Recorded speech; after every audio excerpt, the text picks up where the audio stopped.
अब तक आपने सुना दो लाल आंखें हर जगह भैरव का पीछा कर रही हैं। डरावने ख्वाब उसे सोने नहीं दे रहे। भैरव को अब यकीन हो गया है कि कुंदन बैरागी ही गांव में लोगों की हत्या कर रहा है। एक अजनबी काली चोटी पे आता है और भैरव को यह पता चलता है कि वो कुंदन बैरागी का बेटा नहीं है।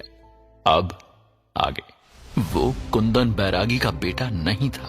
वो खून से सना त्रिशूल क्यों कुंदन गांव के लोगों को मार रहा था? वो आंखें किसकी आंखें थी? कौन है जो उसका पीछा कर रहा है? कल उस अजनबी ने कुंदन बैरागी से कहा था कि वो लड़का हमारी अमानत है। समय आ गया है। आखिर किस चीज का समय आ गया था? भैरव को इस बात का यकीन नहीं हो रहा था कि 20 साल से भैरव एक झूठी जिंदगी जी रहा था। अब तक अपने बारे में वो जो कुछ भी जानता था वो झूठ था। अब उसके सब समझ में आ रहा था। कुंदन बैरागी की उसको लेकर लापरवाही, उसका रूखापन, उसका कभी भी भैरव के सर पर प्यार से हाथ ना रखना, सब कुछ भैरव की समझ में आ रहा था। उसे अब तक लगता था कि शायद कुंदन बैरागी ऐसा ही है, पर नहीं, वो उसके लिए ऐसा इसलिए था क्योंकि भैरव उसकी नाजायज औलाद था। और शायद हर बार भैरव को देखकर कुंदन बैरागी को गौरी की बेवफाई याद आती थी। भैरव का दिमाग काम करना बंद कर चुका था। रात को रोज की तरह जब नंदी को सुलाकर भैरव अपने बिस्तर पर लेटा तो उसने देखा कि कुंदन बैरागी कुटिया में इर्द गिर्द आग जलाकर जंगल की तरफ बढ़ गया। भैरव उस रात कुंदन बैरागी के पीछे कुटिया से निकला। उसे यकीन था कि रात के अंधेरे में ही उसके सारे सवालों के जवाब मिल सकते हैं। उसे हर हाल में सच जानना था। भैरव बैरागी से उतनी दूरी पर चल रहा था जहां उसके पैरों की आहट बैरागी के तेज कानों तक ना पहुंचे, पर बैरागी का ध्यान पूरी तरह से कहीं और था। वो तेजी से गांव के पीछे वाले रास्ते की तरफ बढ़ रहा था। नदी और पास आ रही थी। भैरव का शक अब यकीन में बदल रहा था। गांव में जितनी मौतें हुई थी सबकी लाशें नदी के पास इस हिस्से में ही मिलती थी। नदी पर पहुंचते ही बैरागी ने कुछ लकड़ियां इकट्ठा की और कमर से बंधे झोले में से माचिस निकालकर आग जलाई। त्रिशूल जमीन पर गाड़ा और उसी के बगल में ठीक आग के सामने बैठकर कुछ बुदबुदाने लगा। भैरव पेड़ की आड़ में छुपा ये सब खामोशी से देख रहा था। कुंदन ने कमर से एक खंजर निकाला, अपनी उंगली काट के अपना खून आग में बहा दिया।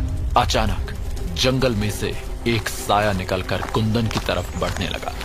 जैसे ही साया आग के पास पहुंचा, भैरव ने देखा कि वो आदमी गांव का लुहार दुर्जन सिंह था।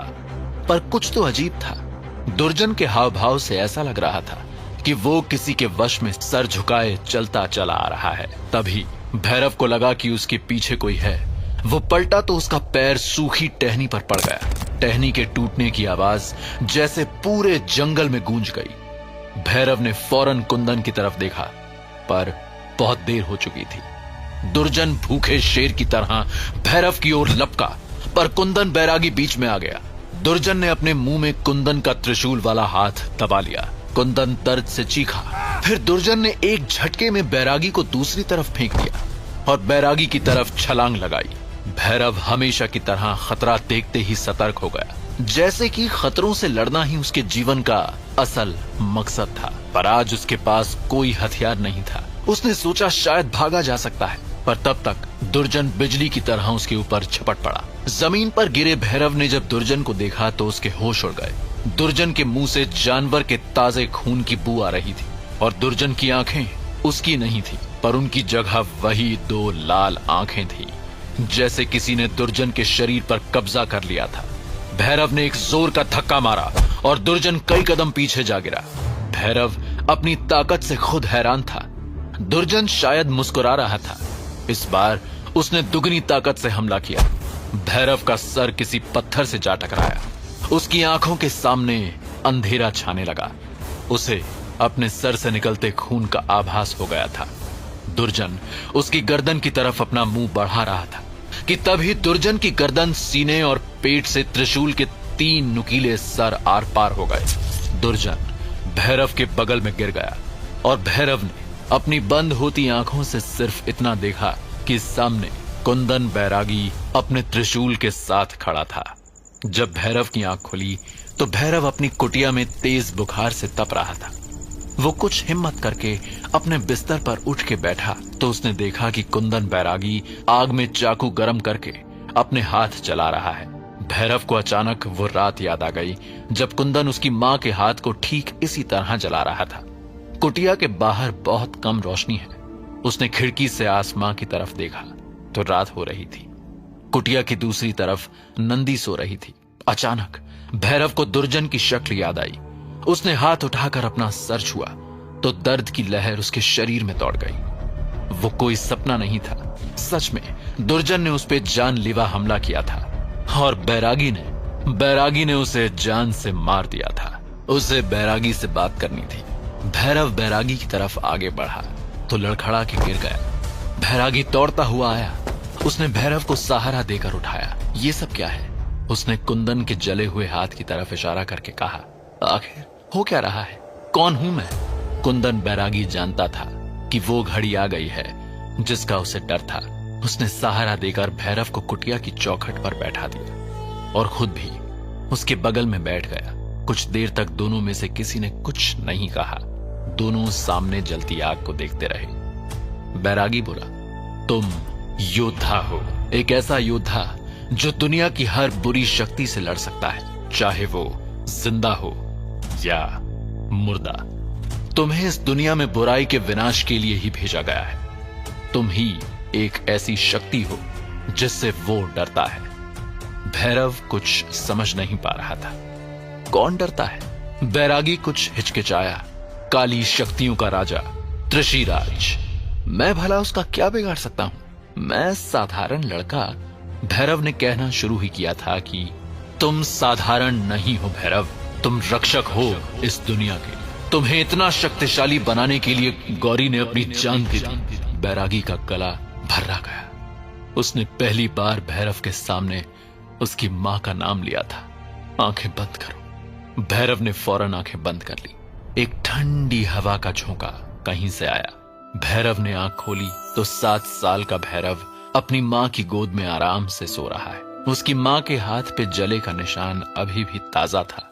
तभी कुंदन दौड़ते हुए कुटिया में आया। हमें भागना होगा। कहां भागेंगे? कहीं भी, सवाल मत करो। गौरी भैरव को गोद में लिए कुंदन के पीछे जंगल में दौड़ने लगी। वो लोग कुछ दूर ही निकले थे कि तभी अचानक एक चीख की आवाज आई। गौरी और बैरागी रुक गए। गौरी ने कुंदन से कहा, वो आ रहे हैं, हम घिर चुके हैं, बचने का कोई रास्ता नहीं है। नहीं, हम कोई ना कोई रास्ता निकाल लेंगे, हम बच जाएंगे, तुम भरोसा रखो। कुंदन ने यकीन दिलाया, पर गौरी ने अपना सीधा हाथ आगे कर उसका सीधा हाथ जो जगह जगह से जला हुआ था उस पर 2 दांत के नए निशान आ चुके थे, जैसे उसे सांप ने काटा हो। बैरागी का रंग सफेद पड़ गया। पर मैंने तो ये निशान जला दिए थे, फिर ये दोबारा कैसे? वो मेरे ऊपर अपना निशाना लगा चुका है कुंदन। अब कितनी भी कोशिश कर लो ये मिट नहीं पाएगा। उसे मुझ तक पहुंचने में अब समय नहीं लगेगा। वो हजारों की भीड़ में भी मुझे ढूंढ सकता है, पर मैं। कुंदन की आंखों में आंसू थे। उसके दिल की उलझन उसके चेहरे पर साफ दिख रही थी। मैं जानती हूं कि तुम मुझसे बहुत प्यार करते हो, इसलिए तुमसे ये विनती करती हूं कि मेरे बेटे की जान बचा लो, गौरी ने गिड़गिड़ाते हुए कहा। उसकी आंखों में आंसू थे। हम कोशिश तो कर सकते हैं गौरी। बैरागी किसी हाल में मानने को तैयार नहीं था। हमारी हर कोशिश नाकाम होगी कुंदन। तुम उसे नहीं जानते, पर मैं उसे बहुत अच्छे से जानती हूं। बहुत ताकतवर है। एक दिन बर्फीली रात में तुमने मेरी जान बचाई थी। आज तुम भैरव की जान बचा लो। भैरव ही एक रास्ता है त्रिशिराज को हमेशा के लिए खत्म करने का। तुम्हें मेरी कसम है। तीसरी चीख उनके बहुत करीब आ चुकी थी। गौरी ने सोते हुए भैरव को कुंदन को सौंपा। कुंदन ने गौरी को गले से लगाया और भैरव को लेकर दूसरी ओर बढ़ने लगा। जाते जाते उसने आखिरी बार गौरी को देखा और फिर भैरव के साथ जंगल में गायब हो गया। भैरव को एक ठंडी हवा का झोंका महसूस हुआ। उसने आंखें खोली तो वो कुटिया के बाहर कुंदन के साथ बैठा था। उसका चेहरा आंसुओं से भीग चुका था। तुम्हें बचाने के लिए कई लोगों ने बहुत बड़ी बड़ी कुर्बानियां दी हैं। सब सिर्फ इस आस में है कि तुम एक दिन त्रिशिराज को हमेशा के लिए खत्म कर दोगे। मैं जानता हूं कि ये सब सुनना और समझना तुम्हारे लिए मुश्किल है, पर धीरे धीरे तुम सब समझ जाओगे। भैरव के सर पर जैसे कोई हथौड़े मार रहा था। वो मन ही मन सोच रहा था कि काश ये भी एक बुरा सपना हो, काश ये सब कुछ जो वो सुन रहा है सच ना हो। कि तभी जंगल से वैसी ही एक चीख आई जो गौरी और कुंदन ने कई साल पहले जंगल में सुनी थी। बैरागी घबराकर उठ खड़ा हुआ। वो आ रहे हैं। बैरागी बड़बड़ाया। कौन आ रहा है? भैरव ने कमजोर आवाज में पूछा। त्रिशिराज के प्रेतों की फौज। तुम्हें यहां से निकलना होगा। कुंदन बैरागी ने कमर में बंधा एक झोला भैरव को पकड़ाते हुए कहा। कहां निकलना होगा बाबा? वो मुझे यहां कैसे ढूंढ सकते हैं? भैरव ने परेशान होते हुए कहा। कुंदन कुछ देर ठहर गया और भैरव के मासूम चेहरे को देखने लगा। कुंदन ने चुपचाप अपना हाथ आगे कर दिया। उसके हाथ पर भी सांप के काटने के 2 निशान बने थे। त्रिशिराज कई दिन से तुमको ढूंढने के लिए प्रेतों का इस्तेमाल कर रहा है, पर मैं उन्हें मार देता था। पर कल दुर्जन का मंत्र टूटा तो उसने मुझे और तुम्हें दोनों को देख लिया। पर वो तुम्हारे ऊपर अपना निशान नहीं लगा सकता है। तुम्हारी मां ने अपने प्यार का कवच तुम्हें दे रखा है। वो सिर्फ तुम्हारे आसपास के लोगों को ही निशाना बना के तुम तक पहुंचने की कोशिश कर सकता है। कुंदन ने कुछ देर उसकी शक्ल देखी। इसलिए मैंने इतने सालों से तुमसे दूरी बनाए रखी थी, क्योंकि तुम्हारे करीब आने का मतलब है त्रिशिराज का तुम तक पहुंचने का रास्ता आसान करना। तब तक जंगल से दूसरी चीख की आवाज आई। इस बार वो काफी करीब से आई थी। बैरागी उसे खींच के तैयार घोड़े की तरफ ले जाने लगा। बाबा, मैं कहां जाऊंगा? कहीं भी जाओ, कुछ भी करो, बस अपनी असलियत किसी को मत बताना। और हां, एक बात याद रखना भैरव, अपनी सूझबूझ से छल और सच के बीच फर्क करना सीखो।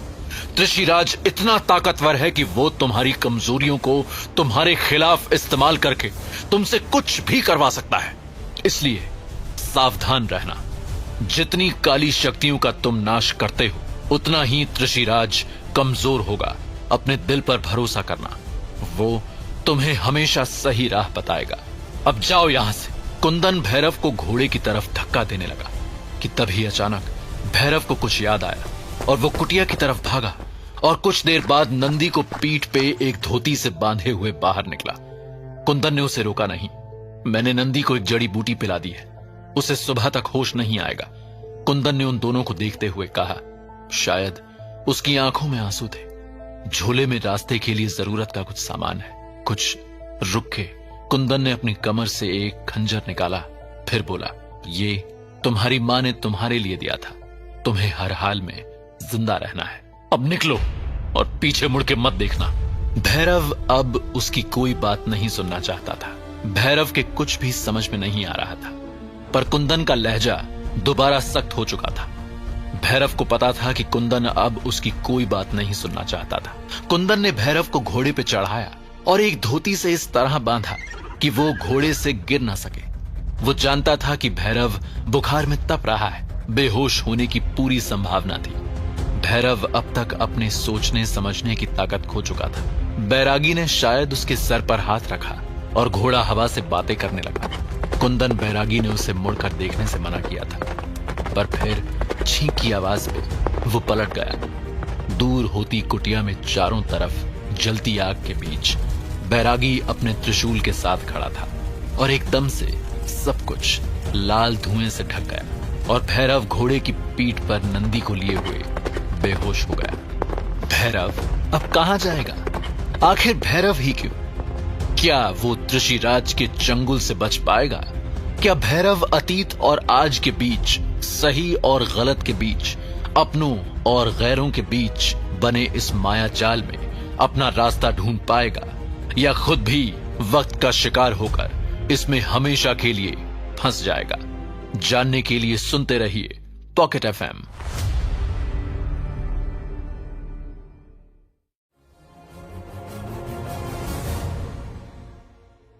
अब तक आपने सुना कि काली शक्तियों का राजा त्रिशिराज भैरव को मारना चाहता है, क्योंकि भैरव ही एक ऐसा शख्स है जो दुनिया को काली शक्तियों और त्रिशिराज दोनों से मुक्ति दिला सकता है।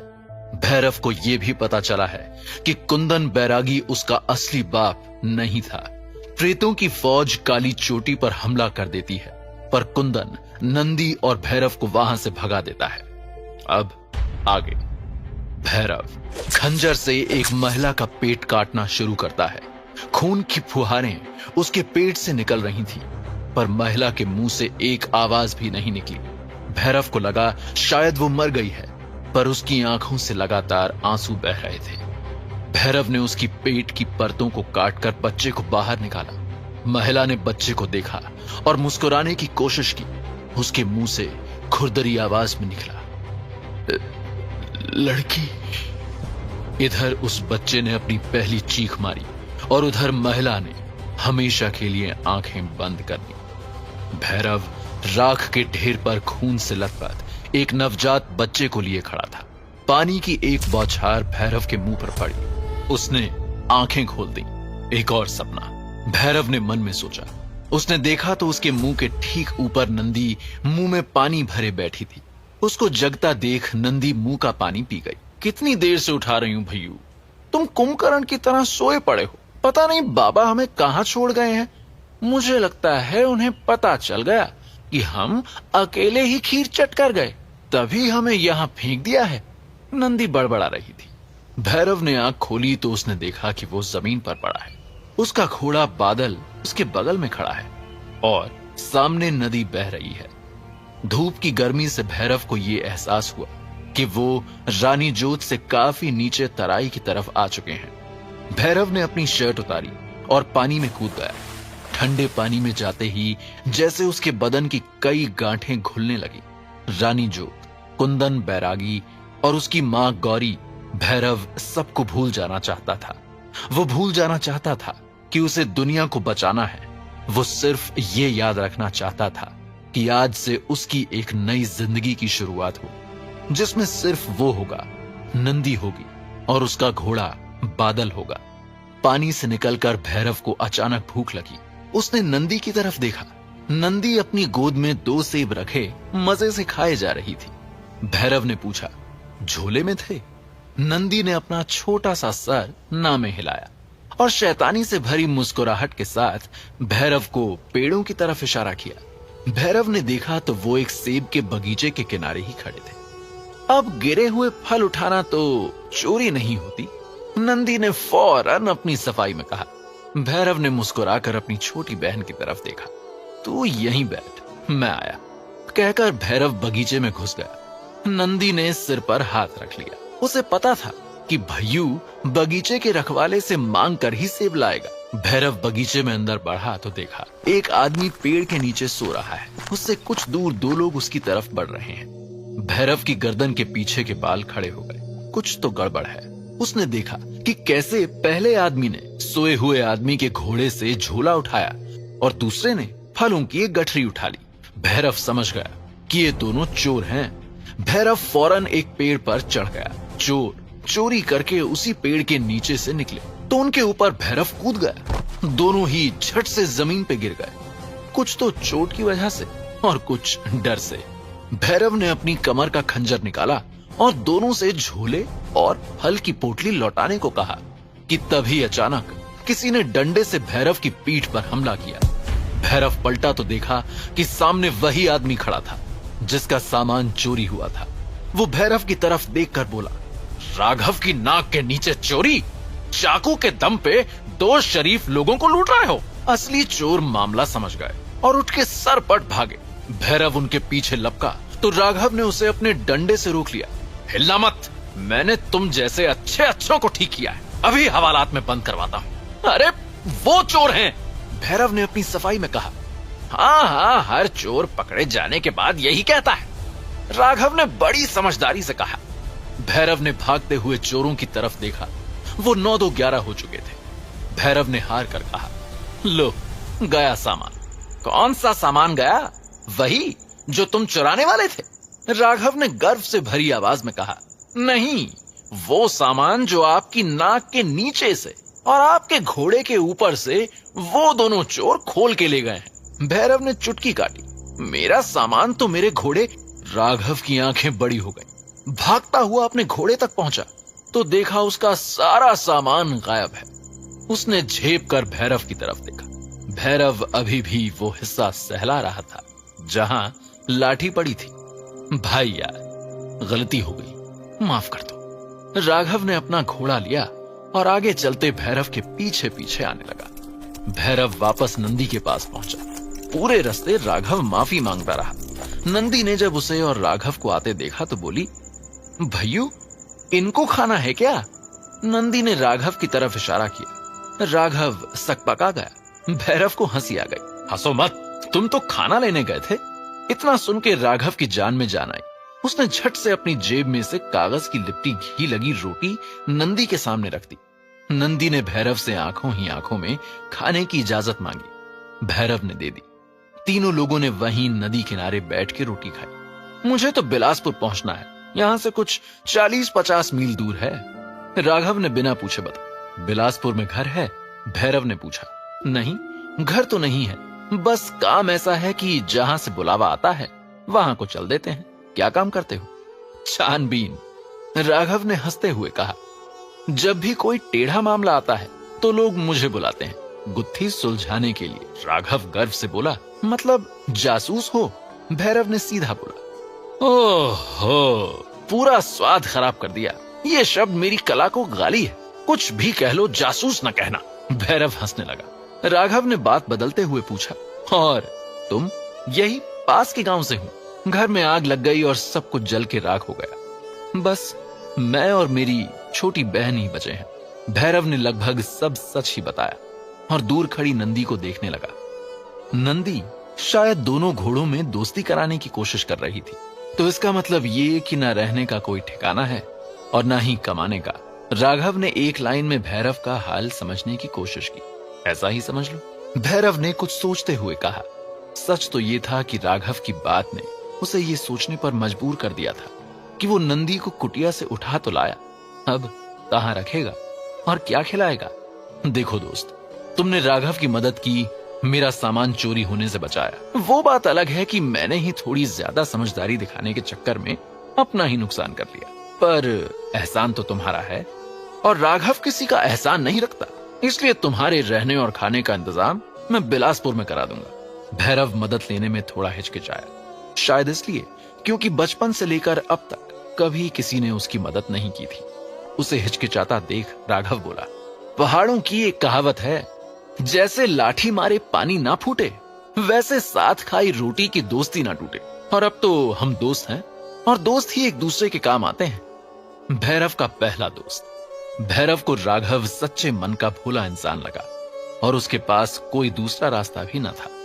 भैरव मान गया और दोनों दोस्त नंदी को साथ लिए बिलासपुर की तरफ चल दिए। दिन भर चढ़ाई के बाद सूरज डूबते डूबते भैरव और उसके साथ बिलासपुर के जंगल के बाहर पहुंच गए। भैरव की गर्दन के बाल एक बार फिर सतर्क हुए। हर गड़बड़ी से पहले भैरव का दिल उसे जैसे बता देता था कि आगे खतरा है। राघव ने घोड़ी घुमाई और जंगल के साथ साथ चलने लगा। अरे, पर बिलासपुर तो जंगल के उस पार है ना? भैरव ने पूछा। हाँ, है तो वही। तो इधर कहाँ जा रहे हो? राघव ने नंदी को देखा और बात बदलते हुए कहा, अरे एक पुराना दोस्त है उमेश, उसी से मिलने जा रहे हैं। वैसे भी अब अंधेरा हो रहा है, रात यहीं रुकेंगे, सुबह बिलासपुर निकलेंगे। भैरव समझ गया कि कुछ है जिसकी वजह से राघव इस वक्त जंगल में नहीं जाना चाहता। वो लोग एक छोटी पर साफ कुटिया के सामने पहुंचे। अंदर से एक आदमी निकला, जैसे उनके आने का ही इंतजार कर रहा था। आइए आइए महाराज, कैसे हैं? उसने घोड़े से उतरते हुए राघव को गले लगाते हुए कहा। फिर भैरव को और नंदी की तरफ शक की नजरों से देखा। राघव ने तुरंत बात संभाली। अरे ये मेरा दोस्त है भैरव और उसकी छोटी बहन नंदी। नंदी ने फौरन हाथ जोड़ के नमस्ते किया और प्यारी सी मुस्कान दी। घर के अंदर से गरम रोटी और मक्खन की महक उसकी नाक तक पहुंच गई थी। तभी अंदर से एक सुंदर सी महिला निकली। राघव ने फौरन मिलवाया और इनसे मिलो, ये हैं सुधा भाभी और इनके पास है हमारे मित्र उमेश की चाबी। सब हंस पड़े। सुधा के पेट के उभार से भैरव समझ गया कि वो मां बनने वाली थी। भैरव को अपना सपना याद आया, राख के ढेर पर खून से लथपथ बच्चा। भैरव कांप उठा। महिला ने उसकी तरफ देखा और कहा, अब सारी बातें यहीं बाहर ठंड में करेंगे कि मेहमानों को अंदर भी लेके आएंगे? देखो तो बेचारे ठंड से कांप रहे हैं। उसने नंदी का हाथ पकड़ा और उसके कान में कुछ कहा। नंदी खिलखिला के हंस दी। सब अंदर चले गए। पेट भर खाना खा के सब अपने बिस्तर पर लेट गए। नंदी सुधा के साथ लेटी। उसके हंसने की आवाजें बाहर कमरे तक आ रही थी। भैरव को पहली बार एहसास हुआ कि एक भरा पूरा घर शायद ऐसा ही होता होगा। कई दिनों में पहली बार भैरव आराम से सो गया। सुबह उठ के भैरव, राघव और नंदी बिलासपुर के लिए निकल गए। रास्ते के लिए सुधा ने ढेर सारी चीजें बांध दी थी। सुधा और उमेश तब तक कुटिया के बाहर खड़े रहे जब तक भैरव और राघव आंखों से ओझल नहीं हो गए। कुछ दूर पहुंच के भैरव को एहसास हुआ कि नंदी आज बहुत चुप थी। उसे लगा शायद सुधा से अलग होने का दुख है। उसने कहा, अरे हम फिर आएंगे सुधा से मिलने। नहीं, अब हम यहाँ नहीं आएंगे, नंदी ने झट से जवाब दिया। भैरव हैरान हो गया। राघव आगे कोई धुन गुनगुनाता हुआ जा रहा था। क्या बात है मंत्री जी, कुछ हुआ क्या? भैरव ने फिक्र से पूछा। नंदी कुछ देर चुप रही, फिर बोली, भैयू उस कुटिया में मैंने कुछ देखा। मैंने कल रात खिड़की पे 2 लाल आंखें देखी। भैरव का खून जम गया। वो बहुत डरावनी थी भैयू, अब हम वहां कभी नहीं जाएंगे, ठीक है? भैरव को कुंदन की बात याद आई।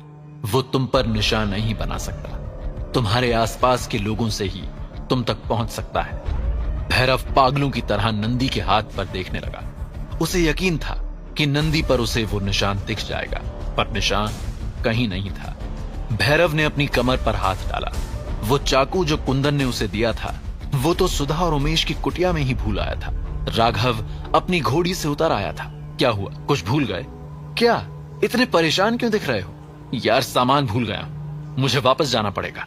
नंदी की आंखें डर से बड़ी हो गईं। भैरव ने कुछ देर सोचा और राघव से कहा, तुम नंदी को लेकर गांव पहुंचो, मैं तुम्हें वहीं मिलूंगा। भैरव जब कुटिया के पास पहुंचा तो एक बार फिर उसे एहसास हो गया कि कुछ बहुत गलत हो गया है। जब भैरव वहां पहुंचा तो देखा कि अभी सुबह जहां एक सुंदर सा घर था, अब वहां एक राख का ढेर है। पूरी कुटिया जल के राख हो चुकी है। भैरव घोड़े से उतरा। उसका दिमाग खाली हो चुका था। दरवाजे के पास उमेश की जली हुई लाश मिली। भैरव की आंखों में आंसू आ गए। उसने चारों तरफ नजर दौड़ाई, सब बर्बाद हो गया था। तभी किसी के दर्द में कराहने की आवाज उसके कानों में पड़ी। वो आवाज की तरफ भागा तो सामने खून से लथपथ सुधा पड़ी थी। उसका जिस्म जगह जगह पर नुचा था। उसके तन पे एक भी कपड़ा नहीं था। भैरव सोचना भी नहीं चाहता था कि उसके साथ क्या हुआ होगा। भैरव ने गले का गमछा निकाल के सुधा के जिस्म पर डाल दिया। सुधा अपनी आखिरी सांसें गिन रही थी। उसने भैरव को लोहे के संदूक की तरफ इशारा किया। भैरव ने संदूक खोला तो सामने उसका चाकू रखा था। भैरव के आंसू अब बहने लगे। उसके मुंह से बस इतना ही निकला, किसने? पता नहीं, पर वो इंसान नहीं थे। कुछ ढूंढ रहे थे। जब मैंने नहीं बताया तो भैरव उसे घोड़े तक ले जाने के लिए कोई कपड़ा ढूंढ रहा था। कोई फायदा नहीं है, अब बचूंगी नहीं। हाँ, पर एक एहसान कर दो, मेरे बच्चे को बचा लो। भैरव ने उसके पेट की तरफ देखा, फिर सुधा की तरफ। सुधा उसके हाथ में चाकू को देख रही थी। नहीं, पागल मत बनो। किसी तरह अगर तुम्हें गांव तक ले जाऊं तो तुम और बच्चा दोनों बच जाओगे। तुम जानते हो ये मुमकिन नहीं है भैरव। बस मेरे बच्चे को बचा लो, वरना वो भी मेरे साथ ही दम तोड़ देगा। भैरव जानता था कि सुधा को बचाना मुश्किल है, पर वो उसका पेट काट के बच्चा कैसे निकाल सकता था? सुधा के मुंह से खून आ गया। समय नहीं है भैरव, मैं और नहीं लड़ सकती, जल्दी करो। भैरव ने खंजर से सुधा का पेट काटना शुरू किया। खून की फुहारें सुधा के पेट से निकल रही थी, पर सुधा के मुंह से एक आवाज भी नहीं निकली। भैरव को लगा शायद वो मर गई है, और उसकी आंखों से लगातार आंसू बह रहे थे। भैरव ने उसकी पेट की परतों को काटकर बच्चे को बाहर निकाला। सुधा ने बच्चे को देखा और मुस्कुराने की कोशिश की। उसके मुंह से खुरदरी आवाज में निकला, लड़की। इधर उस बच्चे ने अपनी पहली चीख मारी और उधर सुधा ने हमेशा के लिए आंखें बंद कर ली। भैरव राख के ढेर पर खून से लथपथ एक नवजात बच्चे को लिए खड़ा था। किसने किया उमेश और सुधा का ये हाल? क्या त्रिशिराज और उसकी फौज भैरव के पीछे यहां तक आ पहुंची थी? नंदी को वो 2 लाल आंखें क्यों दिखी? क्या नंदी भी त्रिशिराज का शिकार हो जाएगी? जानने के लिए सुनते रहिए पॉकेट FM।